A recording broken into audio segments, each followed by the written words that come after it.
Right now, somewhere in the middle of the ocean, America's biggest warship is wide awake. 5,000 sailors are working, sleeping, launching aircraft, and watching radar screens on a floating city made of steel. But hidden deep inside that city is a different kind of army. Not the pilots, not the Marines, not the missile techs. An invisible army fighting a daily war against time and hunger. Because every single day, this one ship has to serve up to 18,000 meals.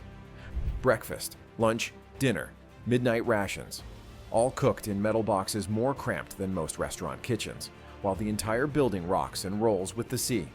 If that invisible army fails, jets do not launch, reactors are watched by tired eyes, and a multi-billion-dollar warship suddenly feels very fragile. So how do they pull this off? How do you feed a small town in the middle of nowhere, 7 days a week, for months at a time? Today we're going deep inside the galleys, storerooms, and supply lines of a U.S. aircraft carrier to meet the invisible army feeding America's biggest warship. First, forget everything you know about a ship. A modern American aircraft carrier is basically a vertically stacked city. Around 5,000 to 6,000 people on deployment. Living spaces, power plant, water plant, hospital, post office, even a barber shop and a tiny supermarket. And every single one of them needs to eat. Multiple times a day. On a heavy ops day, the crew can burn through literal tons of protein. Hundreds of gallons of milk and juice, mountains of rice, pasta, and potatoes. Enough vegetables to restock a small grocery store. Do the math, and you end up in the range of 17,000 to 18,000 meals per day. But here's the problem. This city has no supermarket down the street, no Uber Eats, no "we ran out of eggs, I'll just pop over to the store." If the planning is wrong, if a resupply is delayed, if storage fails, you don't just have annoyed customers. You have thousands of exhausted sailors with no fuel in the tank. That's the quiet, constant tension underneath every successful meal at sea. Long before a single egg is cracked, the planning war begins. On every carrier, there's a small group of people who, on paper, sound pretty boring. The supply officer, the food service officer, leading culinary specialists, logistics and inventory sailors. In practice, they're the ones preventing a logistics disaster. Their job is to answer questions like, how many people will be on board next month? How many are officers, enlisted, or air wing? How many calories do we need per day to keep everyone fueled? How long will we be away from any major port? They use historical data, standardized Navy menu cycles, and deployment schedules to forecast consumption. X pounds of chicken per day, Y cases of milk per week, Z pounds of rice for a 2-month stretch at sea. That planning gets translated into detailed food orders sent to shore-based logistics hubs and civilian suppliers. But it's not as simple as order more food. The planners are juggling storage limits. You can't just invent more freezer space. Weight and balance. Yes, food is part of ship stability. Shelf life. Fresh versus frozen versus canned. Budget. Feeding thousands every day is expensive. They also have to factor in special events. Holiday meals. Steel beach picnics on the flight deck. Port visits where fresh produce suddenly becomes available again. Behind the scenes, it's like running a restaurant group, a warehouse, and a small logistics company. Inside the hull of a warship that's constantly moving. All that planning on paper eventually collides with reality. And reality looks like this. 2 enormous ships, steaming side by side, just a few dozen meters apart, in open ocean. It's called underway replenishment. A supply ship pulls close, carefully matching speed and heading. Lines are fired across the gap. A light line, then a heavier one, and finally, thick steel cables that can carry heavy loads. Pallets of food, stacked with boxes of meat, vegetables, and dry goods, are hooked onto these cables and sent sliding over the sea, swaying as the ships roll. On the carrier's side, sailors in helmets and vests haul the pallets in, break them down, and race to move perishable items into chillers and freezers before they warm up. Meanwhile, helicopters might be buzzing overhead, doing vertical replenishment, lifting pallets from the supply ship and dropping them onto the carrier's flight deck in a rapid-fire aerial conveyor belt. A big replenishment can move hundreds of thousands of pounds of supplies in just a few hours. Imagine doing your entire city's monthly grocery shopping on 2 moving treadmills, in the rain, while the floor is shifting. That's what stocking the pantry looks like for a carrier. Once the pallets hit the deck, the invisible army has to vanish the food. Not magically, logistically. Deep below the galleys, several decks down, the ship is packed with refrigerated rooms for fresh produce and dairy, frozen rooms for meats and long-term storage, dry storerooms stacked with cans, flour, rice, beans, sauces. These spaces look like mini warehouse aisles carved into the steel hull. Boxes are logged into inventory, stacked by category and expiration, rotated using first in, first out, checked for temperature and damage. If a fridge drifts too warm or a seal fails, someone in the invisible army fixes it fast, or thousands of dollars of food and days of meals can be lost.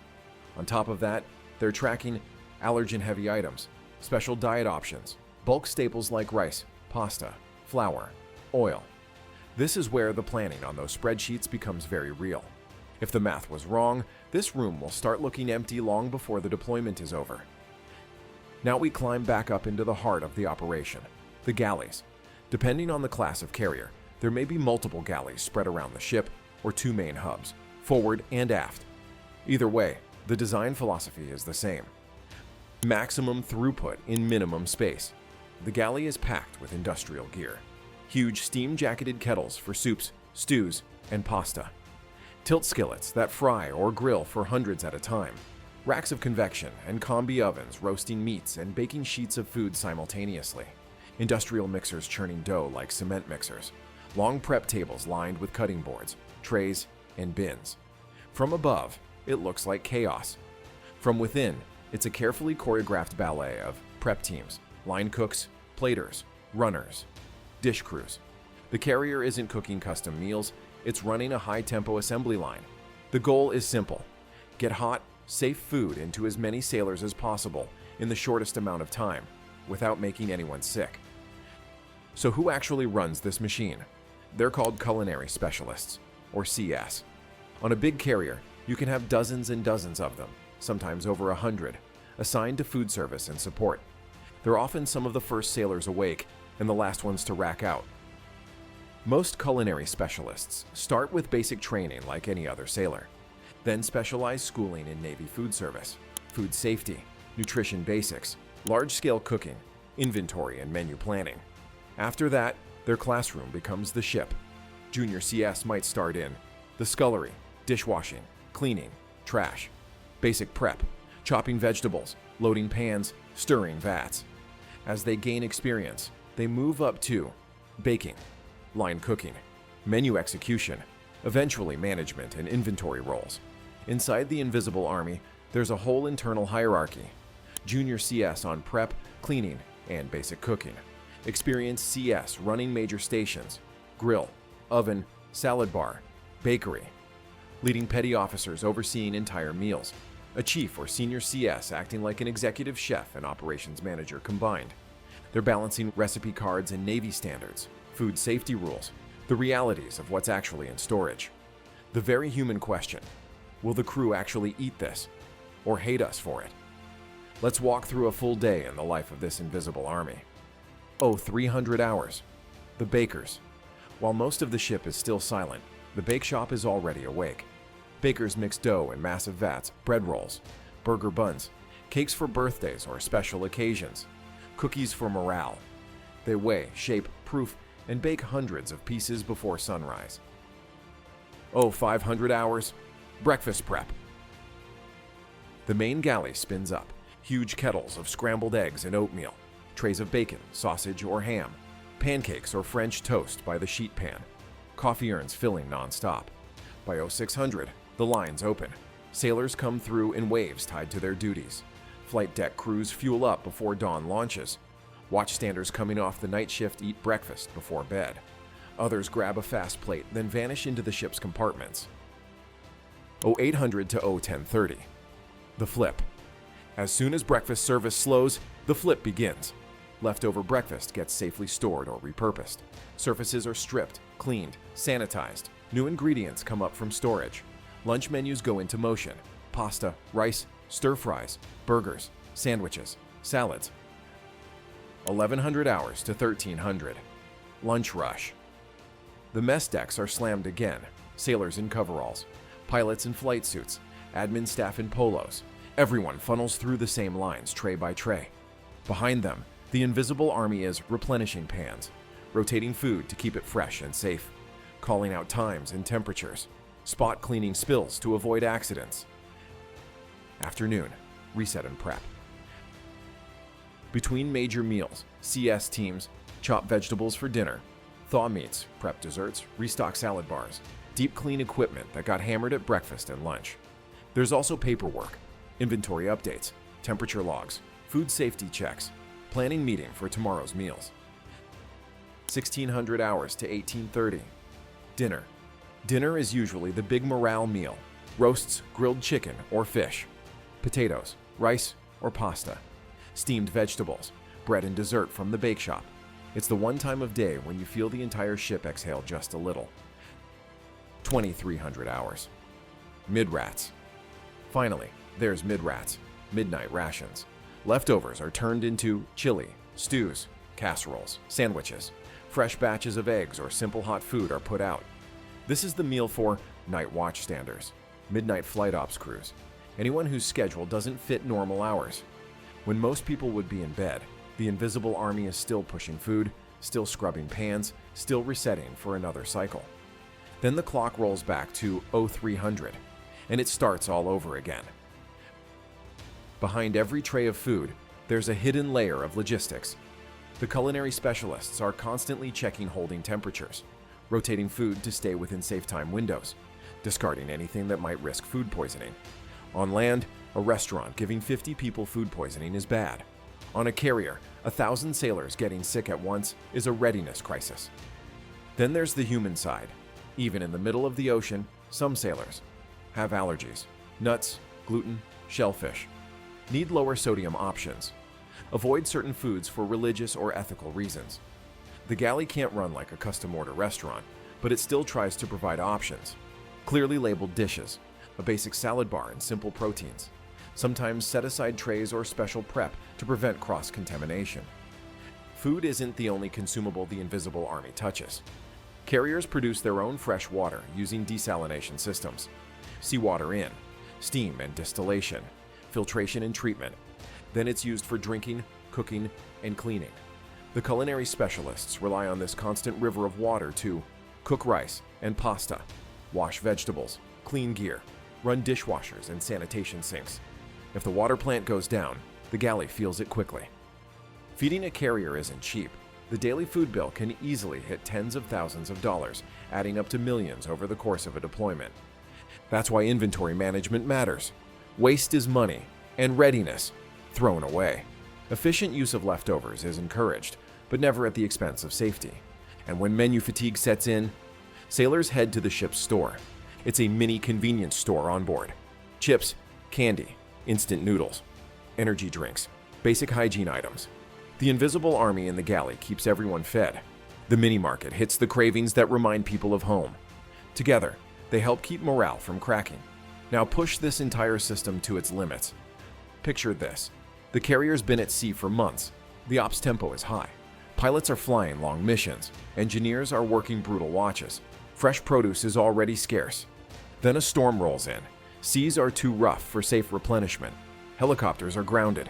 The supply ship can't close to transfer pallets. Suddenly, the carrier is isolated, with only what's already in its hull. This is where those months of planning and discipline either shine or collapse. Did the planners forecast correctly? Did the Invisible Army stick to the inventory plans? Are there enough shelf-stable staples, rice, beans, pasta, canned goods, to keep meals balanced? If the answer is yes, sailors might barely feel the disruption, beyond fewer fresh vegetables, and maybe some repetitive menus. If the answer is no, you've got hungry, frustrated humans trying to perform high-risk, precision tasks. The difference between those outcomes is invisible. It lives in checklists, spreadsheets, rotating stock, and 100 small decisions made by culinary specialists and supply sailors who almost never get screen time.